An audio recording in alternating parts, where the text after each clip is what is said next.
Je vais te montrer tout mon process pour réaliser des logos de très bonne qualité en utilisant 2 IA. C'est parti. Donc là, je suis sur Ideogram. Ideogram, pour moi, c'est la meilleure IA pour générer des images aujourd'hui. C'est vraiment celle que j'utilise tous les jours car elle a la capacité d'intégrer du texte vraiment très réaliste dans à peu près n'importe quel type de réalisation. Je m'en sers pour les images à la une dans mes articles de blog, je m'en sers pour mes miniatures IA, je m'en sers pour mes miniatures sur YouTube et je m'en sers aussi pour réaliser tous les logos de mes différents projets, de mes différents sites internet, car je suis aussi éditeur SEO. Donc là, Ideogram, on peut voir un petit peu les différents logos que j'ai réalisés pour des clients et pour moi ces derniers jours. Donc comme vous pouvez voir, on a des choses qui sont quand même très intéressantes. Vivons jeu sans aucune faute. Celles-là, elles sont absolument incroyables, je trouve. Donc voilà, je vais vous montrer un petit peu comment réaliser tout ça. C'est très simple. Donc, premièrement, vous allez avoir besoin d'un compte sur Ideogram. Cette vidéo n'est pas sponsorisée, j'ai même pas de lien d'affilié chez eux. Donc vraiment, si je vous en parle, c'est que c'est de très très bonne qualité.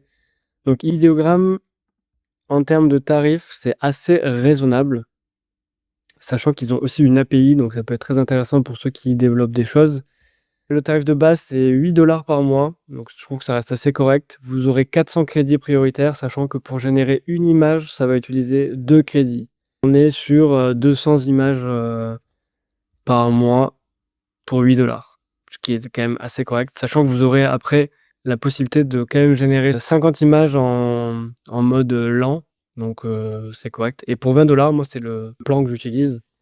Vous avez 1000 crédits par mois et un nombre illimité de générations en mode lent. Donc une fois que vous avez votre compte sur Ideogram, moi je vais sur Claude. Vous pouvez utiliser ChatGPT, les deux fonctionnent. Donc Claude, j'ai un petit prompt qui est vraiment très simple. Donne-moi 5 prompts en anglais pour générer un logo pour mon site de location de van.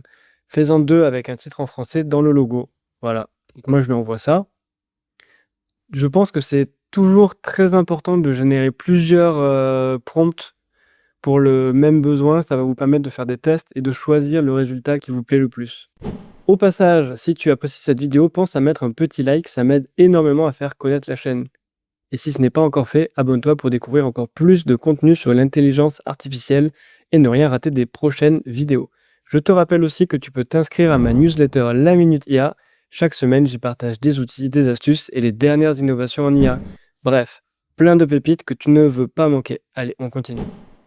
Donc ensuite, ce que je fais, c'est que je prends les prompts, je vais dans Ideogram, je me mets en mode défaut. Donc là, le mode qualité va consommer 3 crédits. C'est un peu mieux, mais je trouve que la différence, des fois, elle n'est pas flagrante. Donc, quand il va y avoir un logo en version 2 qui me plaît, mais il fait des erreurs un peu sur le texte, il a un peu du mal, je vais essayer de le faire en qualité, voir si ça améliore, mais je fais toujours dans cet ordre-là. Donc moi, je pars du 2, on se met en 1/1 en ratio. Après, vous laissez comme ça. Le Magic Prompt en auto, il faut le laisser. Et on envoie. Donc là, j'envoie les 5. Donc là, comme demandé dans 2, le prompt, il m'a mis un titre en français. Les nomades. Après, je pourrais très bien lui remplacer le titre ou lui dire « mets ce titre-là ». Typiquement, on va le faire là. Là, moi, je veux pas aventure momie, je veux location van. Et je prends même pas le temps de regarder de trop lire les prompts. Le but, c'est d'aller vite. Donc là, qu'est-ce qu'on a? On a des logos, voilà, qui sont intéressants. Moi, ça me plaît pas spécialement. Donc là, on voit qu'il a intégré le texte. Je trouve ça vraiment superbe. Celui-là, il est vraiment pas mal. On part sur du Volkswagen en van, la base. Là, on a des choses qui sont aussi intéressantes. Donc voilà, là déjà, ça vous donne un peu une ordre d'idée des différents styles qu'il a essayé. Imaginons que j'aime bien là les derniers, donc c'est celui-là, mais que je le voudrais en mode un peu 3D, Ideogram va vous permettre de changer le style. Je pourrais lui dire en mode design. Bon, en mode réaliste, vous allez voir, ça va être du coup photoréaliste normalement. animé, pourquoi pas. Donc vu que j'ai 1000 crédits par mois, bah, j'avoue, je me prive pas trop de tester les options. À 400 crédits, bon, pas, ça reste quand même conséquent. Donc là, on voit un peu, voilà, en mode 3D. Bah, pourquoi pas, hein, je trouve ça hyper intéressant comme rendu. Là, on est sur le mode design, du coup, donc ça ressemble un peu à ce qu'on avait avant, en fait. Et là, on est en mode photoréaliste. Donc, comme on a demandé un logo, bah, du coup, il a quand même mis un logo. Mais on voit que tout autour, on a des images naturelles, quoi. Et après, là, on est en mode animé. Bah, animé, c'est très sympa aussi ce que ça fait.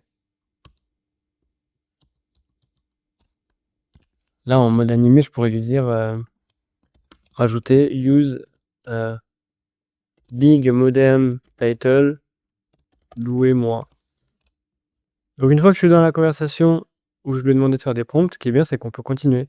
J'aimerais un logo avec une planche de surf, le soleil et une femme qui conduit le van.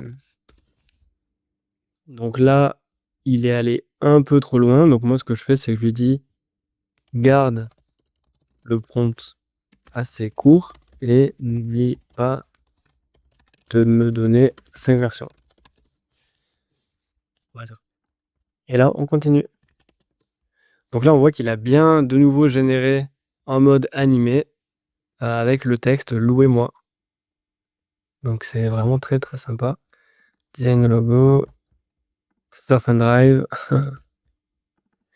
Et il a adapté le texte avec ce que je lui demande. Ah, je suis en mode animé. Attention. Attention, attention. Donc là, il faut remettre en auto. Moi, j'aime bien laisser un peu le choix.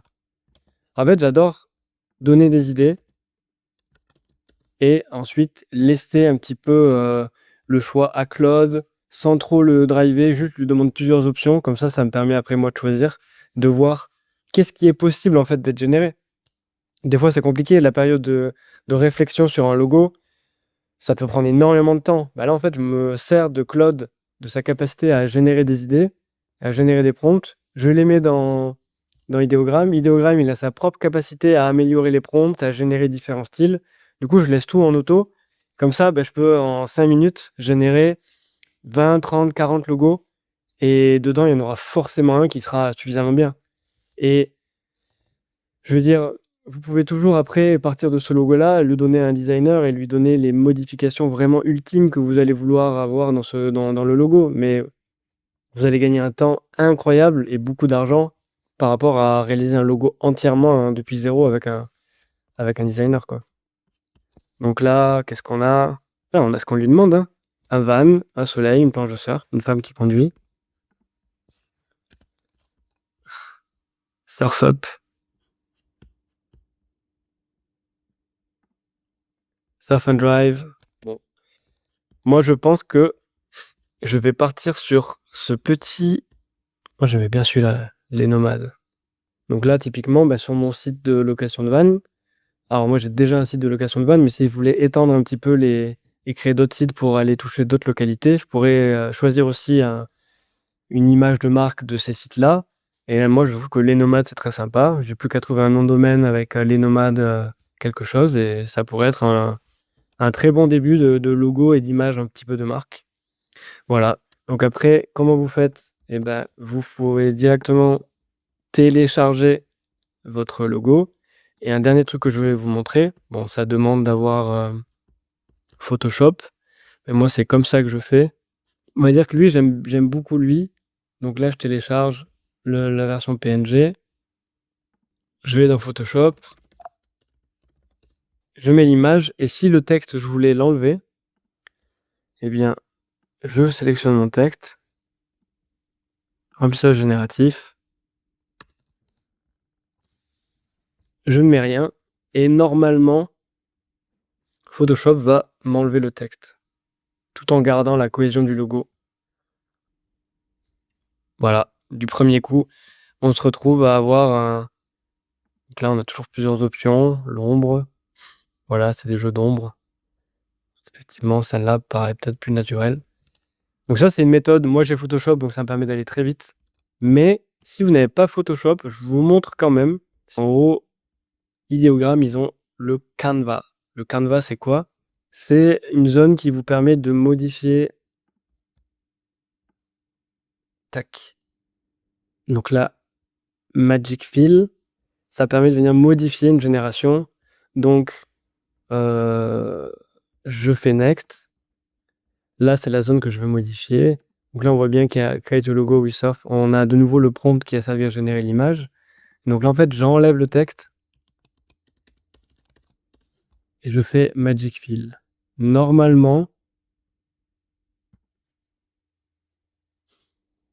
ça devrait régénérer l'image pour enlever le texte. Ça prend toujours un petit peu de temps. Donc là, on voit déjà un peu le début de la génération. Ça a l'air de partir dans la bonne direction. Pas du tout. Ce qui m'a mis un gros vintage. Mais bon, il y a toujours 4 générations. Donc en faisant suivant, voilà, on se rend compte que là, il en a fait une sans titre. Il a rajouté une vague de côté. Donc pas très safe là, le van. Bon. Il a rempli la mission. Sur une des 4 générations, il y a bien le texte qui a été enlevé. Donc vous pouvez tout faire directement dans l'outil Diagram. Le seul problème, c'est que ça consomme des crédits aussi de faire ça. Donc moi, généralement, quand c'est juste pour venir enlever un accent qui a été mal mis, un mot qui a été peut-être un peu mal écrit des fois, Photoshop, direct. Donc après, si vous voulez développer un petit peu votre logo, n'hésitez surtout pas, dans la même conversation avec Claude ou ChatGPT, à dire vos idées qui vous passent par la tête, à jouer un petit peu avec lui, utiliser les prompts qu'il génère, les tester dans le diagramme.